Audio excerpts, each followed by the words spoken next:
जय हिंद साथियों। भ्रष्टाचार मुक्त भारत अभियान में आप सभी का स्वागत है। मैं संजय सिंह चौहान, राजपूत भारतीय, पूर्व लोकसभा प्रत्याशी, लोकसभा 72 बलिया, राजनेत्री श्रीमती सीमा चौहान राजपूत भारतीय जी व भावी प्रत्याशी 377 विधानसभा क्षेत्र जौराबाद गाजीपुर उत्तर प्रदेश, राजनेता श्री नरेंद्र सिंह चौहान राजपूत भारतीय जी की कलम आवाज उनके मुद्दे। दोस्तों, आज हम दो मुद्दों पर बात करेंगे। आरक्षण कैसे गलत है और कैसे सही है, कैसे लोग पिछड़ गए हैं और अंग्रेजों के भी समय में कैसे लोग पिछड़े थे। तो दोस्तों, इस वीडियो को ध्यान से सुनिएगा और ज़्यादा से ज़्यादा लोगों में जानकारी दीजिएगा। खासतौर से शोषण पहले भी होता था, आज भी होता है। मानवता का खून पहले भी होता था, आज भी होता है। इसमें कहीं ना कहीं ओबीसी समाज, SC ST समाज, पहले भी शोषण होता था उनका और आज भी होता है। आइए शुरू करते हैं। जय हिंद साथियों। साथियों, अंग्रेजों से हमारे देश के स्वतंत्रता सेनानियों ने आज़ादी सिर्फ इसलिए दिलाई थी, वो हमारे देश की अर्थव्यवस्था को गिराते थे। उस समय गरीबों का शोषण करते थे, उनका बलात्कार करते थे, उनसे गलत गलत काम कराते थे। राजा रजवाड़ों को नहीं छूते थे। आपको विश्वास नहीं, प्राचीन भारत का इतिहास, आधुनिक भारत का इतिहास, मध्य भारत का इतिहास, आज़ादी के बाद का भारत का इतिहास आप पढ़ेंगे, जो UPSC की तैयारी करते हैं या राज्य संघ लोकसभा आयोग की तो उनको पढ़ाया जाता है, उनसे पूछ लीजिएगा, या इन किताबों को देख करके आप इस बात को समझ सकते हैं। मैं वहाँ ध्यान नहीं ले जाऊँगा क्योंकि मैं मुद्दे पर बात करूँगा। तो उस समय भी गरीब का ही बच्चा क्रांतिकारी बना, आंदोलनकारी बना, क्योंकि राजाओं के बच्चों को कोई दिक्कत नहीं थी। जो बड़े बड़े व्यापारी थे उनको कोई समस्या नहीं थी। थोड़ी बहुत समस्या हुई और थोड़ी बहुत राजाओं को भी हुई थी, लेकिन थोड़ी बहुत। वैसे ही वो लोग उस जमाने में पढ़े लिखे थे और आज भी। आज का जो सवर्ण समाज है, चाहे वो ब्राह्मण हो, क्षत्रिय हो या अन्य हो, इनको भी सरकार ने 10% आरक्षण आज दे दिया है, आर्थिक स्थिति को देखते हुए। अच्छी बात है, होना भी चाहिए, क्योंकि सबका साथ सबका विकास नारा भी अभी सरकार ने दे रखी है, केवल कहने के लिए। तो आप देखिए, 15% या 10% जब लोगों का अधिकार था, जब राजपुत्र थे या अन्य लोग थे, जागीरें थी, अंग्रेजों से इनको गुलामों को आज़ाद कराया गया, तो ये तब भी शिक्षित है। आज भी देखेंगे, ब्राह्मण समाज का बेटा, राजपूत समाज का बेटा, अन्य ऐसे ही जो सामान्य वर्ग का है, IAS है, डॉक्टर, इंजीनियर है, बहुत बड़ा बिजनेसमैन है, बड़े बड़े सांसद, विधायक, मंत्री हैं, और ऐसे ही देखेंगे 2-4 बिजनेसमैन या कुछ, मतलब 2 से 3%, यूँ कहें कि 5% मान लीजिए, और OBC और ST ST के बच्चे IAS IPS हैं और थोड़े बहुत बिजनेसमैन हैं और थोड़े बहुत इनके जो है कि मंत्री नेता हैं। अब आरक्षण का लाभ तो संविधान निर्माताओं ने इसलिए दिया था कि जो ये सामान्य वर्ग का 15% लोग इतने जागरूक है, इतने शिक्षित हैं, इतने दौलतमंद हैं, तो जो दबा कुचला है, इनको जो है कि अमीर इनके समानता बराबर लाया जाए। इन्होंने कानून बना दिया, संविधान लागू कर दिया, बना दिया, लेकिन कोई फायदा नहीं। जमीनी हकीकत में तब भी ये पिछड़े थे, आज भी, क्योंकि उस समय भी ये लोग अनपढ़ थे, आज भी अनपढ़ हैं। सरकार भी मानती है, जब भी कोरोना महामारी में राशन बांटा था, कि 84% ये लोग अभी भी गरीब हैं। मतलब 84 करोड़, 84% का मतलब 84 करोड़। तो आप देखेंगे कि उस समय भी जो निम्न वर्ग था, जातिवाद व्यवस्था की वजह से, एक तरह से जातिवाद तो एक गुलाम है, आज भी और पहले भी था, क्योंकि जातियों के फेवर में कहीं ना कहीं राजनीतिक पार्टियां भी अमुक जातियों को रुझाने के लिए अपना लाभ उठाती हैं, और यही पॉलिसी भी है।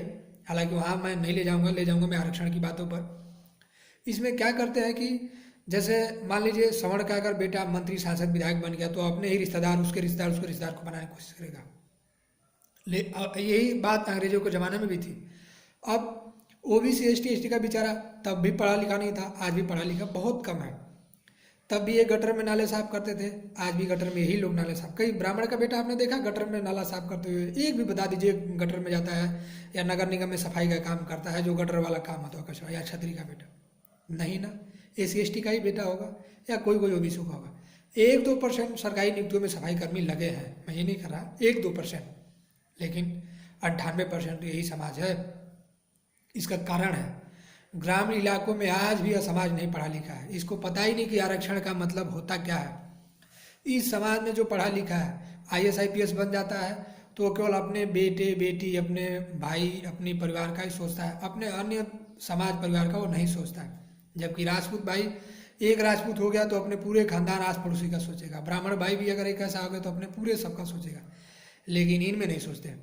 इनमें मुख्य 2-3 जातियों की चेतना जगी है खास तौर से। मैं यूपी का उदाहरण देने की कोशिश करूंगा। यूपी में देखेंगे यादव समाज थोड़ा सा ग्रोथ किया है, वहाँ एक हरिजन समाज है जो एसटी में आता है, उन्होंने थोड़ा बहुत ग्रोथ किया है। और यूपी पूर्वांचल में थोड़ा बहुत राजभर समाज अब ग्रोथ करने की कगार पर चल रहा है थोड़ा बहुत। बाकी अन्य समाज की ऐसी स्थिति है। हालांकि सवर्ण समाज तो पहले ही, चाहे वो ब्राह्मण हो, क्षत्रिय हो या अन्य पठान वगैरह जो भी आते थे, तभी ये विकसित थे और आज भी विकसित है। जरूरत है सरकार को या पढ़े लिखे लोगों को जो दबे कुचले समाज के हैं, इनको ज़्यादा से ज़्यादा स्कूल खुलवाएं, निःशुल्क कोचिंग संस्थाएं, कंपटीशन की संस्थाएं बनवाएं, अपने समाज के लोगों को बताएं कि आरक्षण का क्या मतलब होता है, उनको पढ़ाई लिखाने की कोशिश करें। क्योंकि देखिए, उस जमाने में जब वो लोग पढ़े लिखे थे जो सवर्ण कहलाए, तो तभी अंग्रेजों से लड़े, या वो लड़े कम लड़े, शोषण तो इनका हुआ जो दबे कुचले लोग थे, लेकिन तभी उनके अंदर ज़मीनें ज़्यादा थी और वो तभी पढ़े लिखे थे, आज भी पढ़े लिखे हैं। तभी आईएएस आईपीएस बनते थे, आज भी पढ़े लिखे आईपीएस बने। और ये समाज तभी नहीं बन पाता था, आज भी नहीं बन पाता है। क्यों? तभी इनको आरक्षण दिया गया था कि भाई आरक्षण लो और तुम इनके बराबर ही करो। लेकिन पढ़ेगा नहीं तो बढ़ेगा कैसे? सरकार तो रूल कागजों में बना देती है, लेकिन कागजों से क्या मतलब है? कागजों में तो वही है, तारीख पर तारीख, तारीख पर तारीख वाली आपने डाला, किसी पिक्चर का सुना होगा, वैसे ही आज भी है। कहीं शिकायत लेके जाएंगे, कोई सुनता नहीं है। मेरा कहने का मतलब है कि इनको पंचायत लेवल पर, ग्राम सभा स्तर पर इनको घर घर जागरूकता, जैसे आधार कार्ड सरकार घर घर बनवाती है, अभी एक आवास कार्ड जो जमीन का अधिकार वाला कार्ड अभी सामंत योजना जो भी लाई है सरकार, ऐसे ही जैसे घर घर पोलियो ड्रॉप पिलाया जाता था, ऐसे जैसे नरेगा का काम घर घर गरीबों को दिया जाता है, ऐसे जैसे घर घर राशन कार्ड दे रहा है, तो इनको आरक्षण की जानकारी देनी पड़ेगी, इनको शिक्षा देना पड़ेगा, तब जा कर के कहीं हमारा भारत समानता में आएगा। और मुझे लगता है कि तब जाके भारत हमारा विकास करेगा। क्योंकि जब देश में कुछ वर्ग 85% गरीब है, कुछ वर्ग 85% अशिक्षित है, तो मेरा मानना है कि देश का विकास आरक्षण देने से नहीं हो सकता। आरक्षण तो एक बकवास चीज़ है। ये तो एक तरह से वही बात हुई कि लो भाई, मैंने आपको एक किताबें दे दी है और तुम अब जो है कि पढ़ लिख के जज बन जाओ, आईएएस आईपीएस बन जाओ। अरे भाई, जब तक बच्चा विद्यालय जाएगा नहीं, उसको टीचर पढ़ाएगा नहीं, समझेंगे, तो बनेगा कैसे यार? किस तरह से करेगा? मतलब ही नहीं बनता। आरक्षण देने से थोड़ी होगा। आरक्षण तो पा गए, जिनके अंदर चेतना है एसी एसटी वालों में या ओबीसी वालों में, वो बेचारे आईएएस आईपीएस तो बन गए, लेकिन 2% 3% बन रहे हैं, बाकी लोग तो बन ही नहीं। 2% में नेता बन रहा है, और जो बन रहा है केवल अपना देख रहा है, इनको और को देख नहीं रहा। तो इस वीडियो के माध्यम से ये दो नेता आग्रह करते हैं कि जो भी इस समाज के लोग इस वीडियो को देख रहे हैं, आप अपने समाज का कहीं भी कैसा व्यक्ति है, जातिवाद का ध्यान ना दे करके आप इनको पढ़ाइए लिखाइए, इनको कोचिंग दीजिए, निःशुल्क यार कपड़े दान कीजिए, अनाज दान कीजिए। क्योंकि आने वाले समय में आरक्षण ये ज़्यादा दिन तक रहने वाला नहीं है, ये खत्म होगा। क्योंकि जैसी सरकार की मंशा बन रही है या दिन पर दिन रूल नियम लागू किए जा रहा है, हो सकता हो कहीं ना कहीं ऐसी मेजोरिटी में सरकार आती रही तो एक दिन ये भी खत्म हो जाएगा। जब ये भी खत्म हो जाएगा तो एक दिन यही लोग फिर वही अंग्रेजों वाली हुकूमत हो जाएगी। सवर्ण का बेटा ही आप पर राज करेगा, ब्राह्मण का ही बेटा राज करेगा, और मनुवाद इन ओबीसी एससी वालों पर जबरदस्ती थोप दिया जाएगा, जैसे पहले थोपा गया था। इस वीडियो के माध्यम से मैं किसी समाज, किसी व्यक्ति विशेष को टारगेट नहीं करा, बस मैं बताने की कोशिश करा। आरक्षण तो एक ऐसी बकवास चीज़ है जैसे किताबें दे दी और कुछ पढ़ा लिखा है नहीं। तो आप पढ़िए, क्योंकि जब पढ़ेंगे, जागरूक होंगे, तभी जानेंगे। नौकरी जरूर नहीं कि आप सरकारी करिए, आपके अंदर एक चेतना आएगी, प्राइवेट भी नौकरी विदेशों में कर सकते हैं, आपके अंदर हुनर होगा, ज्ञान होगा तब। लेकिन यार जब जानेंगे नहीं तो आप कैसे किसी भी चीज़ में आरक्षण का लाभ लेंगे? अब आप कहेंगे कि भाई मैं आरक्षण कैसे, भाई चुनाव लड़ेंगे वहाँ भी आपको आरक्षण है, पढ़ेंगे वहाँ भी आरक्षण है, बहुत सारी जगहों पर आरक्षण का लाभ है। तो लेकिन जब ये समाज पढ़ेगा जानेगा तब ना। बहुत सारा समाज तो मैं देखता हूँ मछली मारने में लगा रहता है, दिन भर जुए ताश में लगा रहता है, ईंट भट्टे पर काम करने में लगता है, रेड़ी लगाने में लगता है। उसको क्या पता यार इस चीज़ का क्या आरक्षण का मतलब क्या होता है? उसको तो पता ही नहीं है। जैसे कम उम्र का बच्चा वो छोटी उम्र में संबंध बनाने लगता है लड़कियों से, लड़कियां भी कम उम्र में भाग जाती है, उसको पता ही नहीं कि संबंध बनाने का मतलब क्या है, उसको पता ही नहीं कि माँ बनने का मतलब क्या है, उसको पता ही नहीं कि पिता बनने का मतलब क्या है, और वो कहीं ना कहीं अपराध को जन्म दे देता है। छोटे छोटे बच्चे कहीं ना कहीं बलात्कार कर जाते हैं, कहीं कहीं छोटे छोटे बच्चे मर्डर कर जाते हैं, उसको पता ही नहीं कि इसका मतलब क्या होता है। अगर वो जानता तो करता ही नहीं, परिपक्व नहीं होता। ऐसे ही आरक्षण बना दिया, दे दिया यार, बकवास की बातें कर दी, लेकिन उनको पता ही नहीं है। दे तो दिया यार, जमीनी हकीकत में लागू कराओ ना। ये सरपंच जैसे है पोलियो पिलवाया आप लोगों ने, जैसे अन्य सुविधा लगो, वैसे यार इनको लागू करवाओ, इनको बताओ कि भाई जागो पढ़ो, जबरदस्ती भेजो इनको यार, इनकी स्थिति ठीक कराओ, तब तो होगा। और इनके समाज के लोगों से मैं आग्रह करूँगा, आप अपने समाज के लोगों को पढ़ाइए, पैसे दीजिए यार, केवल अपना मत दीजिए दिखे। आप लोग IAS IPS बन जाते हैं, बोलते हैं कि इनका शऊर ही नहीं है हमारे पास कि आकर ठेका मांगे।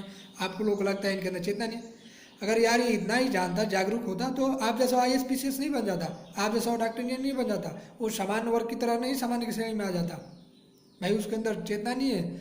और राजनीतिक पार्टियां क्या करती है, केवल लॉलीपॉप, ये तो रोजी रोटी सीखती है। कैसे, देखिए समझिए, आपने देखा होगा राजनीतिक पार्टियां क्या करती हैं, जैसे चुनाव नज़दीक होगा तो नई नई स्कीमें योजनाएं लागू करेगी, जगह जगह शिलान्यास करेंगे। 4 साल कुछ नहीं करेंगे, लेकिन जैसे ही चुनाव आएगा तब करेंगे। फिर घोषणा पत्र में दुनिया भर के वादे करेंगे, चुनाव खत्म, घोषणा पत्र का सारा काम खत्म। अब उसमें भी 70%, आप यकीन नहीं तो गूगल पर सर्च करके देख लीजिए, भारत के किसी भी राज्य क्षेत्र में 70% सवर्ण वर्ग ही IAS IPS डॉक्टर इंजीनियर जज वकील मास्टर, यहाँ तक कि मंत्री नेता सांसद विधायक वही है। यार उनको तो आरक्षण मिला न मिला क्या मतलब है, वो तो आज भी बेचारे ठीक है।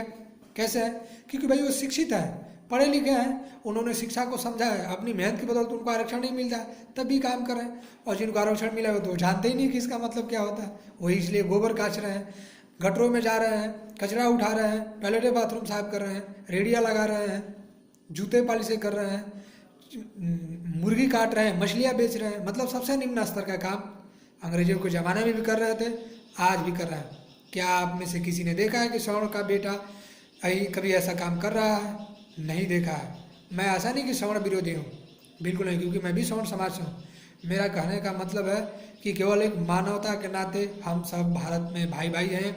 भारत में सबको साथ सबका विकास तभी हो सकता है जब इनको आरक्षण का मतलब बताया जाए, जब इनका साथ दिया जाए, जब इनको समझाया जाए, जब इनकी चेतना जगाई जाए, जब इनको हर तरह से, ऐसा नहीं कि बस चलो भाई हमने एक विद्यालय खोल दिया आओ पढ़ो। अरे विद्यालय खोलने से थोड़ी होगा भाई, वो जानता नहीं तो नहीं जाता नहीं, उसको जागरूक करिए, घर घर घूमिए, जैसे ये योजनाएं लगाता है सरकार, गांव गांव घूमते हैं, बताते हैं, वोट के समय नेता घर घर जाते हैं, वोट मांगते हैं, वैसे ही इनको आरक्षण का महत्व बताइए। और मैं मानता हूँ कि बताइए, इनको जागरूक चेतना दीजिए और 10 साल बाद ये आरक्षण का काम खत्म कर दीजिए। क्योंकि इस तरह से लगाते जा रहे हैं, हमेशा बढ़ाते जा रहे हैं, तो कहीं ना कहीं सवर्ण समाज भी इससे आहत है। और मैं चाहता हूँ कि समानता लाए भाई, सबको एक बराबर ला दीजिए और आरक्षण का झंझट ही खत्म कर दीजिए, लेकिन इनके अंदर चेतना ला करके। ऐसा नहीं कि आरक्षण खत्म करिए, नहीं नहीं नहीं, इनको ज़रूरत है। अभी भारत के विभिन्न राज्यों में आप देखेंगे तो बहुत पीछे हैं, अभी भी ये 100 साल पीछे हैं सवर्ण समाज से। देख लीजिए, घर मकान में, शादी विवाह के मामलों में, रहन सहन के मामलों में, पढ़ने लिखने के मामलों में, कोर्ट कचहरी आने जाने के मामलों में, हर मामलों में अब ये लोग बहुत ही पिछड़े हुए हैं। इनको केवल कैटेगरी बांट देने से नहीं होगा, कैटेगरियों का बंधन तोड़ना होगा, जातिवादी बंधन तोड़नी होगी, मानवता अपनाइए और इन लोगों को आगे बढ़ाइए। मैं ऐसे समाज के लोगों से, नेता मंत्री विधायक सांसद MLA MLC IAS IPS doctor जज इंजीनियर बढ़िया बिजनेसमैन या पढ़ा लिखा मास्टर, जो भी इस वीडियो को देख रहा है, मैं चाहूँगा कि आप अपने समाज को छोटा सा योगदान दीजिए पढ़ाने लिखाने में। केवल पढ़ाइए, उसको जागरूक करिए। हम जानते हैं कि वो बेचारा अनपढ़ है, मूर्ख है, अगर वो इतना ही जानता तो वो पढ़ता। जैसे छोटा बच्चा होता है, मान लीजिए छोटा बच्चा तो बार बार पेशाब कर देगा, टॉयलेट करेगा, घूमेगा, खेलेगा, तो क्या उसको आप खेलने देते हैं? क्या उसको पढ़ाते नहीं है? क्या उसको आप सही दिशा में नहीं ला जाते हैं? लाते हैं ना, प्रयास करते हैं ना, लाते लाते एक दिन आपकी सारी बातें समझने लगता है।